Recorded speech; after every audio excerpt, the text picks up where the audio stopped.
हिंदू समाज की सबसे बड़ी समस्या है जात पात का भेदभाव।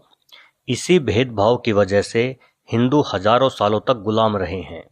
जब हिंदुस्तान पे मुगलों ने हमला किया तो उसका मिलके सामना करने की बजाय हम लोग बंट गए कि जो क्षत्रिय है वो लड़ेगा, जो नीची जाति से है वो बाहर बैठकर तमाशा देखेगा। असल में जिन्हें हम नीची जाति समझते रहे हैं और चमार कह के संबोधित करते हैं और जिन्हें कुछ समय पहले तक हिंदू छूने से भी कतराते थे, असल में वो चंवर वंश के क्षत्रिय हैं। इस बात का खुलासा डॉक्टर विजय सोनकर की एक पुस्तक हिंदू चरम मारी जाति एक स्वर्णिम गौरवशाली राजवंशीय इतिहास में हुआ है। इस किताब में डॉक्टर विजय सोनकर ने लिखा है कि विदेशी विद्वान कर्नल टोड ने अपनी पुस्तक राजस्थान इतिहास में चंवर वंश के बारे में बहुत विस्तार पूर्वक वर्णन किया है। इतना ही नहीं, महाभारत के अनुशासन पर्व में भी इस वंश का उल्लेख है।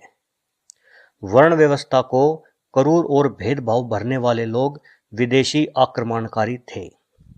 जब भारत पर तुर्कियों का शासन था, उस सदी में इस वंश का शासन भारत के पश्चिमी भाग में था। उस समय उनके प्रतापी राजा चंवर सेन थे। आज के समाज में जिनको चमार बुलाया जाता है, इतिहास में कहीं भी इस जाति का कोई उल्लेख नहीं है। ना ही प्राचीन काल में यह शब्द पाया जाता है और ना ही इस नाम की कोई जाति है। चमार शब्द का उपयोग सबसे पहले सिकंदर लोदी ने किया था। मुस्लिम आक्रमणकारियों के धार्मिक उत्पीड़न का सबसे पहले जवाब देने की पहल इसी जाति ने की थी। उन्हें दबाने के लिए सिकंदर लोदी ने बलपूर्वक उन्हें चरम के काम में धकेल दिया और उनका अपमान करने के लिए पहली बार उनके लिए चमार शब्द का उपयोग किया था।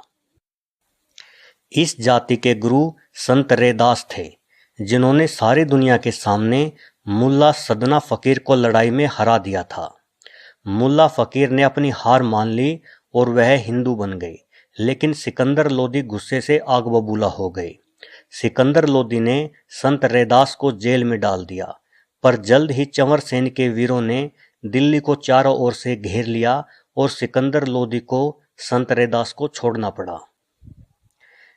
इस वर्तमान पीढ़ी की विडंबना देखिए कि हम इस महान संत के बलिदान से अनभिज्ञ हैं। कमाल की बात तो यह है कि इतने जुल्म सहने के बाद भी इस वंश के वीर हिंदू ही बने रहे और उन्होंने इस्लाम को नहीं अपनाया। गलती हमारे समाज में है। हम हिंदुओं को अपने से ज़्यादा भरोसा वामपंथियों और अंग्रेजी के लेखन पर है। उनके इस झूठ के चलते हमने अपने भाइयों को, अपने दोस्तों को अछूत बना लिया। आज हमारा हिंदू समाज अगर टिका हुआ है तो उसमें बहुत बड़ा बलिदान इस वंश के वीरों का है, जिन्होंने नीचे काम करना स्वीकार किया पर इस्लाम धर्म को नहीं अपनाया। उस समय या तो आप इस्लाम को अपना सकते थे या सिर्फ मौत को गले लगा सकते थे। यह सुनने के बाद अब आपको विश्वास हो जाना चाहिए कि हमारे बीच कोई भी चमार अथवा अछूत नहीं है। हम सब एक जैसे हैं। दोस्तों, जानकारी पसंद आने पर इसे फेसबुक और व्हाट्सएप के जरिए अपने दोस्तों में शेयर करें और मेरे चैनल को सब्सक्राइब जरूर करें।